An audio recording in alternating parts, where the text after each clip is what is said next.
7월 28일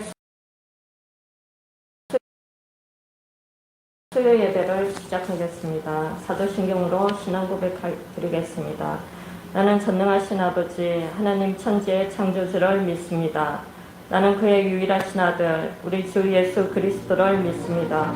그는 성령으로 잉태되어 동정녀 마리아에게서 나시고 본디오 빌라도에게 고난을 받아 십자가에 못 박혀 죽으시고 장사된 지 사흘 만에 죽은 자 가운데서 다시 살아나셨으며 하늘에 오르시어 전능하신 아버지 하나님 우편에 앉아 계시다가 거기로부터 살아있는 자와 죽은 자를 심판하러 오십니다.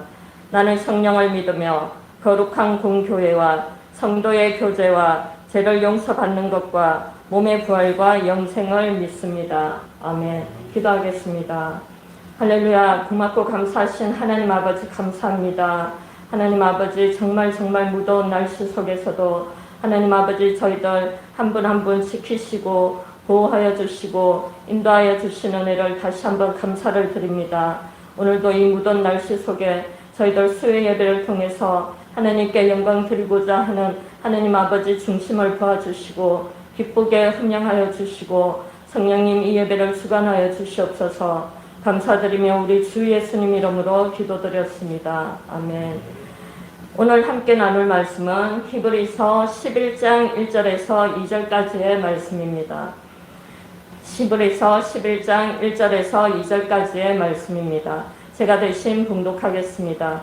믿음은 바라는 것들의 실상이요 보이지 않는 것들의 증거니 선진들이 이로써 증거를 얻었느니라. 아멘. 오늘 말씀의 제목은 믿음의 확진자라는 제목으로 말씀을 나누겠습니다. 하나님의 역사는 구약시대부터 오늘날까지 믿음의 확진자들을 통해서 구원의 역사를 펼치시고 이루어 가셨습니다.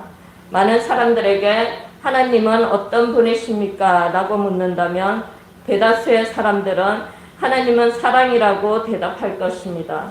왜냐하면 하나님은 사랑 그 자체이자 사랑의 실체이기 때문입니다. 그래서 하나님께서는 우리 인간들에게 사랑을 마구 쏟아 부어 주시는 것입니다. 그리고 우리 인간들에게 하나님께서 요구하는 한 가지가 있다면 그것은 바로 믿음인 것입니다. 하나님의 실체가 사랑이라면 인간의 실체는 믿음이라 해도 과언이 아닐 것입니다. 사랑과 믿음의 관계는 뗄래야 뗄 수 없는 불가항력적 관계임이 틀림이 없습니다. 오늘 말씀의 제목처럼 믿음의 확진자들을 통해 일하시고 하나님의 뜻을 분명히 나타내 주셨습니다. 확진자라는 사전적 의미로는 확실하게 진단을 받은 사람을 뜻합니다. 병원에 가면 우리들이 감기가 들어서 가면 당신은 감기입니다. 어디가 위가 아프면은 위험입니다. 그렇게 진단을 받듯이 확진자라는 의미는 확실하게 진단을 받은 사람을 뜻하는 것입니다. 즉 믿음의 확진자는 믿음으로 확실하게 진단된 자, 진단받은 자를 의미합니다. 우리는 지금 코로나 팬데믹 상황 속에서 1년 6개월 전부터 가장 많이 듣고 보고 사는 단어가 바로 이 확진자라는 단어입니다. 날마다 뉴스에서 보고 듣고 휴대폰으로 확진자라는 문자가 날마다 뜨고 있는 상황이 지금 우리의 현실입니다. 전 세계의 78억의 인구 중 그 누구도 코로나 확진자가 되지 않기 위해 세계는 지금 안간 힘을 쓰고 있는 것입니다. 이렇듯 코로나의 확진자는 생명이 죽고 위협받지만 믿음의 확진자는 가장 중요한 생명을 얻고 더 나아가 영원한 생명으로 살게 된다는 사실입니다. 요한복음 6장 47절 48절 말씀에 잘 나타나 있습니다.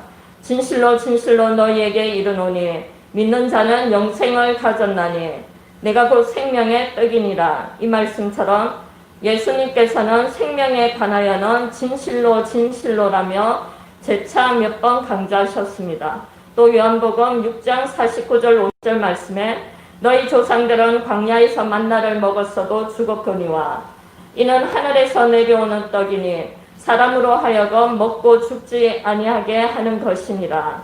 지금 21세기에는 과학의 혁명과 문명의 발전으로 가장 두드러진 한 가지는 인간의 수명이 늘어났다는 사실입니다. 100세 시대라 장담하며 모두들 죽음은 나와는 상관없다는 듯 호응장담하며 살아가고 있는지도 모르겠습니다. 오래 살며 죽지 않으려고 인류는 더욱더 진화하며 발전하고 있지만 죽음은 누구에게나 예외일 수가 없고 피해갈 수가 없는 정해진 사실입니다. 과학과 문명을 좌지우지하는 지혜가 있는 인간이지만 죽음은 절대로 좌지우지할 수 없는 피조물이라는 존재라는 사실을 우리는 반드시 인지해야 합니다. 하나님만이 죽음을 좌지우지할 수 있는 창조자이시자 조물주이십니다. 이렇듯 믿음으로 바라보고 믿는 자들에게는 기막힌 예수 그리스도의 영생의 약속이 제공되는 특권이 우리에게 주어진 것입니다. 여러분은 지금까지 어떤 확진자로 살아오셨습니까? 다시 한번 강한 믿음의 확진자로 살고 싶지는 않으십니까? 그렇다면 믿음의 확진은 무엇인가에 대해 알아보겠습니다. 그 첫 번째가 바로 믿음은 바라는 것들의 실상입니다. 실상은 있는 그대로의 참모습을 말하며 실제 모양이나 상태를 말하고 있습니다. 즉 실제 상황을 말하고 있는 것입니다. 2011년 3월 11일 일본 도호쿠 지방에서 일본 관측 사상 최대인 규모 9.0의 대지진과 쓰나미가 동일본을 그야말로 초토화시키고 말았습니다. 저는 그때 일본에서 뉴스로 그 모습을 지켜보았는데 뉴스 앵커가 다급한 목소리로 가장 많이 했던 말이 이것은 실제 상황입니다. 안전한 곳으로 대피하십시오 였습니다. 가상세계나 영화에서 나올 법한 일이 실제로 눈앞에서 펼쳐지고 있는 기막힌 상황이었습니다. 다른 어떠한 말로 형용하기 어려운 말 그대로 가상세계가 실제 눈앞에서 실제 상황이 된 것입니다. 우리 예수님께서는 믿음은 바라는 것들의 실상이라고 말씀하고 계십니다. 바라는 것이 내 눈앞에 꿈같은 현실로 실제 상황으로 나타난다는 것입니다. 내가 좋은 것을 기대하고 바라보면 실제 상황으로 좋은 것을 거두게 되는 믿음의 법칙인 것 같습니다. 며칠 전 사촌동생에게 영재의 돌잔치가 있었습니다. 코로나로 인해 최소한의 가족 몇 명만 모여 집에서 돌사진만 찍었습니다. 정말 너무 예쁘고 사랑스러웠습니다. 영재를 위해 기도하기 시작했고 건강하고 예쁘게 그리고 이름처럼 영화로운 제목이 되기를 바라며 간절한 마음으로 하나님께 축복 기도를 드렸습니다. 사촌 고모인 나도 정말 영재가 축복의 자녀가 되기를 간절히 바라보는데 영재의 엄마인 사촌 동생은 몇 배로 간절할 것입니다. 이 세상에 자식의 축복을 바라지 않는 부모가 어디에 있겠습니까? 우리 한 사람 한 사람도 그 옛날 우리의 부모님들께서 얼마나 저희들의 축복을 간절히 바라보며 소망하셨을 것입니다. 그 부모님들의 간절함으로 바라봄으로 오늘 저희들이 이렇게 축복받으며 여기까지 올 수 있었는지도 모르겠습니다.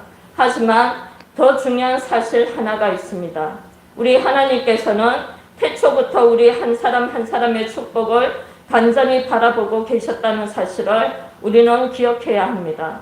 이사야 49장 15절과 16절 말씀은 여인이 어찌 그 젖먹는 자식을 잊겠으며 자기 태에서 난 아들을 긍휼히 여기지 않겠느냐. 그들은 혹시 잊을지라도 나는 너를 잊지 아니할 것이다. 내가 너를 내 손바닥에 새겼고 너의 성벽이 항상 내 앞에 있나니 라는 말씀처럼 우리를 하나님의 손바닥에 새겼다고 말씀하십니다. 그리고 하나님의 축복의 시작은 바로 구원이라는 거대한 통로로 연결시켜 주셨습니다. 독생자 예수 그리스도를 통하여 구원의 축복의 자리로 앉게 해주셨습니다. 요한복음 3장 16절 말씀에 하나님이 세상을 이처럼 사랑하사 독생자를 주셨으니 이는 그를 믿는 자마다 멸망하지 않고 영생을 얻게 하려 하십니다. 하나님의 축복의 결론은 바로 저희들에게 영생의 선물인 것입니다. 이 사랑의 축복을 허락하신 하나님 아버지께 우리가 할 수 있는 아니 꼭 해야만 하는 것이 한 가지가 있다면 바로 예수 그리스도를 우리는 날마다 바라는 것입니다. 예수 그리스도를 바라봄으로 인해 하나님 나라의 완성을 실체화시키는 것이 우리의 몫이 되어야 하겠습니다. 둘째로는 믿음은 보이지 않는 증거입니다.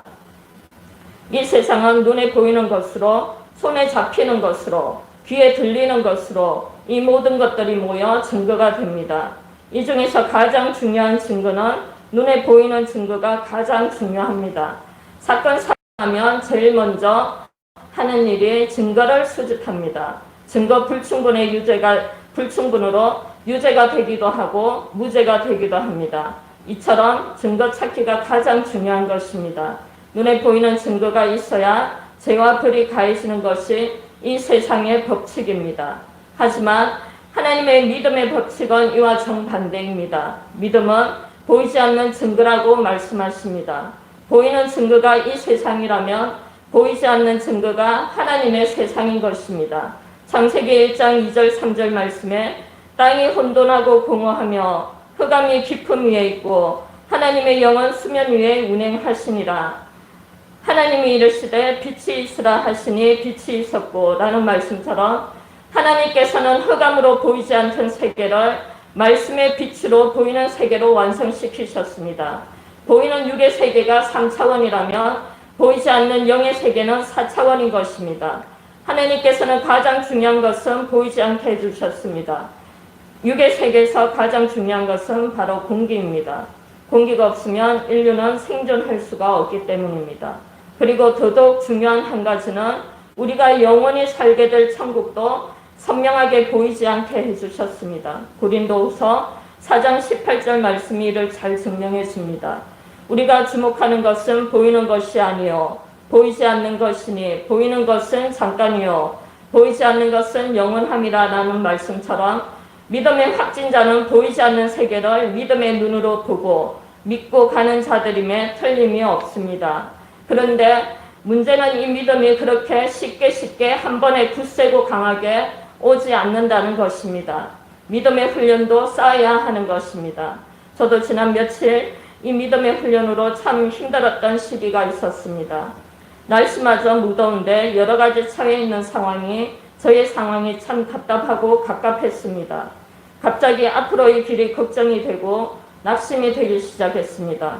코로나 시대라 일본 선교는 과연 갈 수는 있겠는가 하는 불안으로 전전긍긍하며 며칠을 힘들게 싸웠습니다. 말 그대로 눈에 보이지 않고 손에는 잡히지 않고 귀에는 들리는 것이 아무것도 없는 것 같았습니다. 마치 광야 같았습니다. 광야에 나홀로 있는 듯 하는 착각이 들었습니다. 하나님 앞에 울며 기도하며 버텼습니다.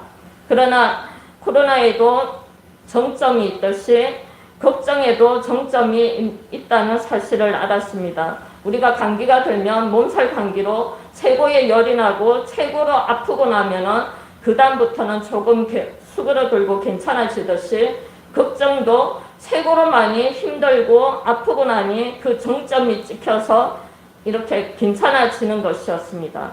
걱정의 최고점이 지났어야 걱정이 사라지고 평안이 왔습니다. 그러면서 우연히 다니엘서를 읽게 되었는데 다니엘 3장 18절 말씀이 너무너무 와닿았습니다. 그리하지 아니하실지라도 왕이여 우리가 왕의 신들을 섬기지도 아니하고 왕이 세우신 금심상에 절하지도 아니할 줄을 아옵소서. 바로 그리하지 아니하실지라도 라는 말씀이었습니다. 다니엘의 세 친구의 믿음이 부러웠습니다. 그리고 하나님을 전적으로 신뢰하지 못하고 전전긍긍했던 나 자신을 회개했습니다. 광야의 시험은 하나님을 신뢰하는가의 시험이라는 것을 깨닫게 되었습니다. 우리는 어떤 상황에서도 하나님을 신뢰하고 믿어야 합니다. 그 이유는 하나님은 어떤 상황에서도 자기 백성을 책임지신다는 사실이기 때문입니다. 하나님께 모든 것을 걸어야 합니다. 인간은 환경의 문제가 아닌 것 같습니다.